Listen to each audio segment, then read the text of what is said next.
पहले भारत से बंटवारे के बाद भले ही पाकिस्तान एक स्वतंत्र मुल्क बन गया, लेकिन आज जो वहां के हालात हैं वो पाकिस्तान के को कई टुकड़ों में बांटने पर आमादा हैं। आप देखिए इस मैप के जरिए, पीओके जो भारत का हिस्सा है, आज पीओके के लोग भारत में शामिल होने के लिए पाकिस्तान के खिलाफ मोर्चा खोल चुके हैं। चाहे वो पाकिस्तान का पंजाब प्रांत हो या पख्तूनिस्तान, सिंधु देश हो या फिर बलोचिस्तान, इन जगहों पर पाकिस्तान से आजादी की डिमांड हो रही है। अब ये देखिए, अब यहां पर सवाल यही है कि दरवाजा खोल दो, हमें करगिल जाने दो। खालिद मिन्हाज, ये सुना आपने कि नहीं सुना? जी मैंने सुना है। इसी तरह का नक्शा हमारे पास भी है। आपके जो टुकड़े हैं वो भी हमने तो सुना है, तो उसका मतलब क्या है? तो मैं आपको दिखा दूंगा, लेकिन इसका एक रोड मैप है। इस तरह करने से बात नहीं बनेगी। इसका एक रोड मैप है, उसकी तरफ आइए तो फिर शायद बात हो। बात यह है कि जब 1947 में बंटवारा हुआ था तो उस वक्त मोहम्मद अली जिन्ना ने कहा था कि ये दो देश इस तरह के देश होंगे जिस तरह कनाडा और अमेरिका है। उस वक्त भी कन्फेडरेशन की बातें की गई थी, और अगर उस वक्त कन्फेडरेशन की बातें मानी जाती और दो मुल्कों के ऊपर एक कन्फेडरेशन बना दी जाती तो फिर इस तरह का रोड मैप हो सकता था। लेकिन अगर आप हजारों वर्ष पुराने अगर एक रोड मैप लेके आते हैं तो मैं ये कहता हूं कि 1526 से इसका आगाज कर लेते हैं। तो जो अखंड भारत का नक्शा आप दिखा रहे हैं उसमें तो ये सारी चीजें शामिल थी, सारी अक़वाम शामिल थी। 1526 में जब बाबर ने यहाँ पे हुकूमत कायम की थी, मुगलिया हुकूमत कायम की थी, तो उसमें तो सारी कौमें थी, सारे लोग मौजूद थे। तो वहां से इसका आगाज कर लें तो मेरा ख्याल ज्यादा मुनासिब होगा आपके लिए। ठीक है, मैं अब अवनिजेश अवस्थी आपके बाद देवाशीष जरारी आता हूं। अवनिजेश अवस्थी, अब मैं उस सवाल पर आऊंगा जो बात यहां पर संघ प्रमुख ने कही है, भारत जैसी सोच रखेंगे तो अखंड भारत बन जाएगा। ये सोच क्या है भारत जैसी? मैं तो पहले तो ये 1526 की बात बता दूं। 1526 में मैं आ रहा हूं ने छोटा सा था, उसके बाद उसका बेटा हुमायूं को भगा दिया गया था, यहाँ से भगा दिया गया था। ऐसा कुछ नहीं है, सिर्फ 100 वर्षों का मुगल शासन रहा, इससे ज्यादा नहीं रहा इस देश में। यहाँ 1400 सालों का मुगल शासन सबने पढ़ा है। मुगल शासन कब तक रहा, इतिहास में नहीं जाना है। मैं भारत जैसी सोच रखेंगे तो अखंड भारत बन जाएगा। अवनिजेश अवस्थी, इस पर आइए ना। भारत जैसी सोच क्या है? क्या वो सोच जो वी और नेशनलहुड defined, we or our nationhood defined जो एमएस गोलवलकर ने लिखी है, वही सोच है? क्या है भारत जैसी सोच? गौरव जी, आपने अभी बाकी लोगों से सवाल का अपना पूछा, किसी का जवाब नहीं मिला। मुझे जवाब तो देने दीजिए ना। बाकी किसी ने कोई कहा है तो उसका जवाब तो दे दूं ना। एक बात। दूसरे, अगर गौरव जी अगर आप ये चाहते हैं कि इसी डिबेट के अंदर एक रोड मैप आपको मिल जाएगा तो वो मिलने वाला नहीं है। लेकिन हाँ, संघ प्रमुख ने, मोहन भागवत जी ने जो कहा है उसमें कहा कि भारत जैसा स्वभाव, भारत जैसी सोच, भारत की जो जिसके लिए भारत भूमि जानी जाती है, वह सोच अगर तमाम इन देशों में अगर आ जाती है तो वह वास्तव में एक भौगोलिक दृष्टि से नहीं, लेकिन जैसा कि अभी जीडी बख्शी जी, जिनका हम सब बहुत सम्मान करते हैं, उन्होंने कहा कि ये वास्तव में ये वही है, उस तरीके की बात कर रहा। और मैं नहीं कह रहा, सिर्फ भागवत जी ने नहीं कहा, आपने कहा क्या कि श्रीलंका के प्रधानमंत्री प्रेमदासा ने भी यही कहा था, और आज नहीं कहा, बहुत पहले कहा था। आपने उन शब्दों को कोट किया, आपने कोट किया है ना, भागवत जी ने कोट किया है। तो बात बड़ी साफ सी है, इन देशों के बीच कन्फ्रंटेशन की बजाय एक, तो फिर मैं बता देता हूं, वो जो सोच we or our nationhood defined में भी निकल कर आती है, मैं वो सोच बता देता हूं। मैं आ रहा हूं जनरल बख्शी।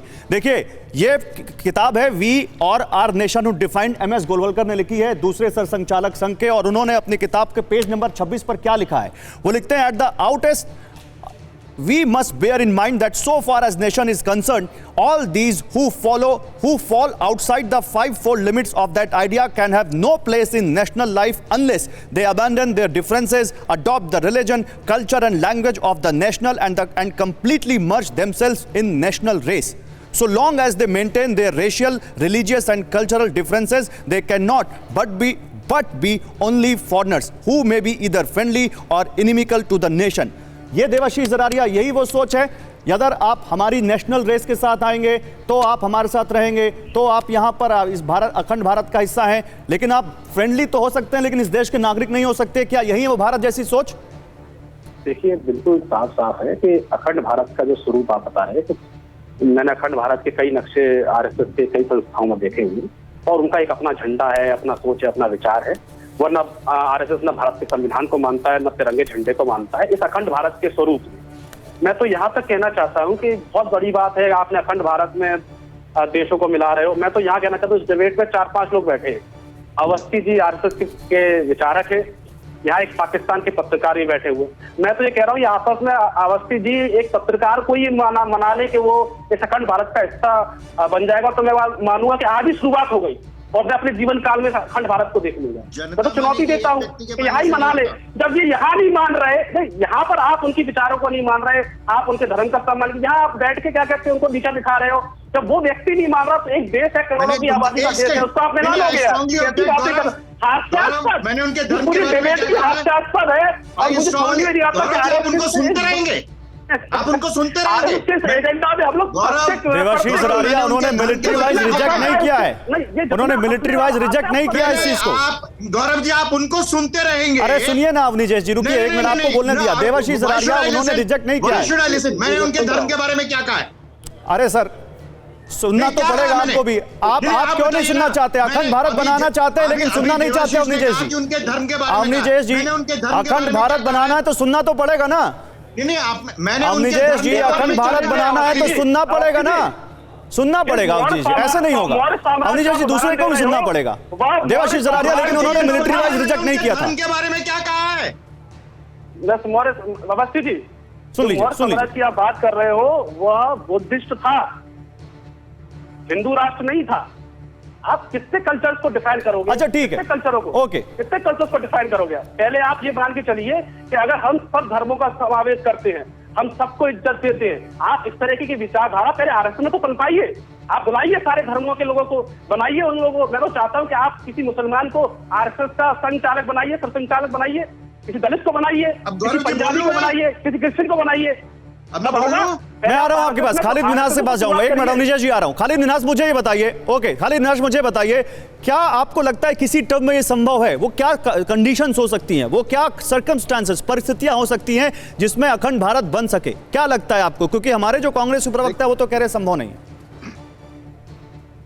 देखें, अखंड भारत तो नहीं बन सकता, लेकिन एक ऐसी तंजीम जरूर बन सकती है, जैसे यूरोपीय यूनियन है, जैसे अफ्रीकन यूनियन है, जैसे जीसीसी है, जिसमें तमाम ममालिक अपने अपने डिफरेंसेस को रख के वहां पे आके अपनी गुफ्तगू करें और उसके बाद अपने बॉर्डर्स खोलें एक दूसरे के लिए, एक दूसरे के साथ तजारत करें, अपनी जो अफवाज हैं और जो डिफेंस बजट है उसको कम करें और जो पैसा हम डिफेंस पे लगा रहे हैं वो अपने अवाम पे लगाएं। तो अगर इस तरफ आप जाएंगे, लोगों की आइडेंटिटी, लोगों के जो है उनको आप बरकरार रखेंगे, तो फिर तो एक बड़ा एक इत्तेहाद बन सकता है। लेकिन अखंड भारत जिसकी बात आप कर रहे हैं वो तो नहीं है। वो मैं अब इसी सवाल को आपने बड़ी अच्छी बात बोली है, मैं इस बात को लेकर अपना हमारी समाजवादी पार्टी के प्रवक्ता है घनश्याम तिवारी, उनके पास जाऊंगा। घनश्याम, यानी एक होने के रास्ते हैं, बात इतनी भी खराब नहीं हुई है जैसे कि कांग्रेस पार्टी के प्रवक्ता कह रहे हैं।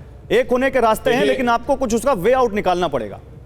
देखिए, मेरे पास आपकी तरह दिव्य दृष्टि नहीं है और मेरे पास जुमलेबाजी का वो पैतरा नहीं है जो संघ के पास होता है। मैं तो, आपने जिस किताब के बारे में कहा, उस किताब में गोवलकर साहब कहते हैं कि भाई अगर देश में वाकई लोकतंत्र आएगा तो ये हिंदू राष्ट्र और हमारे अखंड भारत के सपने के लिए घातक होगा।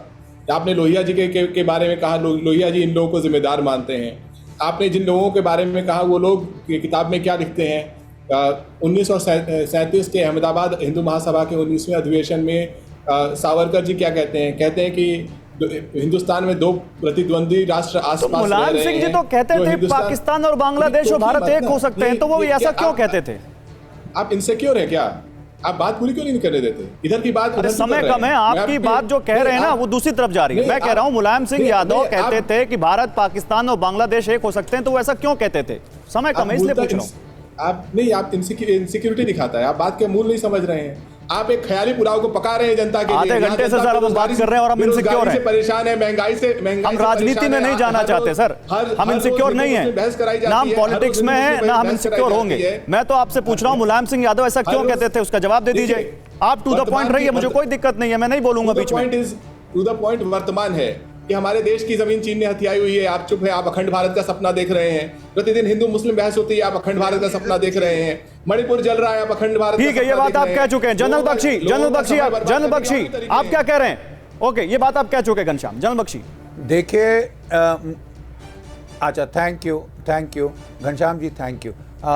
मुझे बहुत खुशी है कि जो हमारे पाकिस्तानी इंटरलोक्यूटर हैं आज, उनका बहुत ही बैलेंस्ड रवैया रहा है। वो साफ कह रहे हैं कि अगर यूरोपियन यूनियन, अफ्रीकन यूनियन जैसी बात होती है तो ये मुमकिन है, and that is a great sign of hope. देखिए, क्योंकि जब इकोनॉमिक किल्लत होती है तो इकोनॉमिक लॉजिक लोगों को पैरामाउंट सूझता सर, है। बहुत बढ़िया बात कही आपने। It is a great sign of hope. माफी के साथ जनरल बख्शी, समय कम है लेकिन कोई इनसिक्योरिटी नहीं है सर। हमें सॉरी सर, आपको समय नहीं दे पाया, लेकिन समय अब खत्म हो चुका है। It's a great sign of hope. ये एक बहुत बड़ा संकेत है, एक उम्मीद का।